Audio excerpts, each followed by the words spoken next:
tapat sa Diyos, tapat sa tungkulin. Ito po ang salita ng Diyos, ang ating gaway. Ngayon po ay Sunday, June 28, 2026, ng ika-13 linggo sa karaniwang panahon. Sa unang pagbasa mula sa ikalawang aklat ng mga hari, chapter 4, verses 8 to 11, and 14 to 16, tinanggap ng babaeng mula sa Shunem ang propetang si Eliseo. Naglaan siya ng maliit na silid, hindi upang mapuri, kundi dahil alam niyang tama ang kanyang ginagawa. Ito ang tunay na integridad. Paggawa ng tama kahit walang nakakakita, kahit walang papuri, at kahit walang kapalit. Bilang mga sundalo, ang inyong tungkulin ay hindi lamang trabaho. Ito ay isang panawagan na pangalagaan ang bayan, protektahan ang mamamayan, at ipagtanggol ang kapayapaan. Ang uniformeng inyong suot ay sagisag ng tiwala ng sambayanang Pilipino.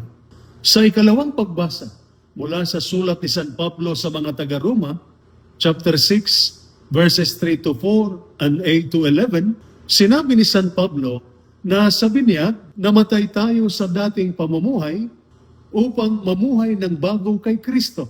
Para sa isang kawal, nangangahulugan ito na kailangang mamatay ang kasakiman, pandaraya, abuso sa kapangyarihan, at pansariling interes. Hindi tunay na makabayan ang isang taong inuuna ang sarili kaysa bayan. Ang tunay na patriotismo ay makikita sa tapat na paglilingkod, paggalang sa batas, malasakit sa mamamayan, at kahandaang magsakripisyo para sa kabutihang panlahat. Sa ating Ebanghelyo, mula sa Ebanghelyo ni San Mateo, chapter 10, verses 37 to 42, sinabi ni Jesus na maging ang pagbigay ng isang basong malamig na tubig ay may gantimpala. Ipinaalala nito na hindi lahat ng kabayanihan ay nangyayari sa labanan. May kabayanihan sa pagtupad ng tungkulin ng tapat. May dangal sa pagtanggi sa iligal na utos. May integridad sa hindi pagtanggap ng suhol. May pagkamakabayan ang pagprotekta sa mahina at paggalang sa dignidad ng bawat Pilipino. Para sa ating mga kawal, ang tunay na karangalan ay hindi lamang nasa medalya, ranggo o posisyon. Ang tunay na karangalan ay nasa malinis na konsensya at tapat na paglilingkod. Kaya tapat ba ako sa aking tungkulin? Dangal ba ang dala ng aking uniforme?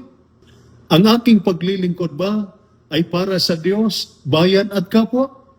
Naway gawin tayong lahat ng Panginoon na mga kawal na may paninindigan, malasakit, katapatan, at tunay na pagmamahal sa Pilipinas.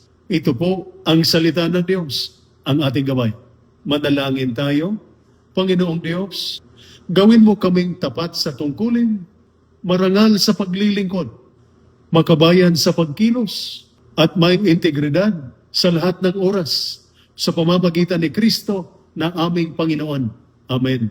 At sumainyo at sa inyong pamilya ang pagpapala ng makapangyarihang Diyos, Ama, Anak, at Espiritu Santo. Amen.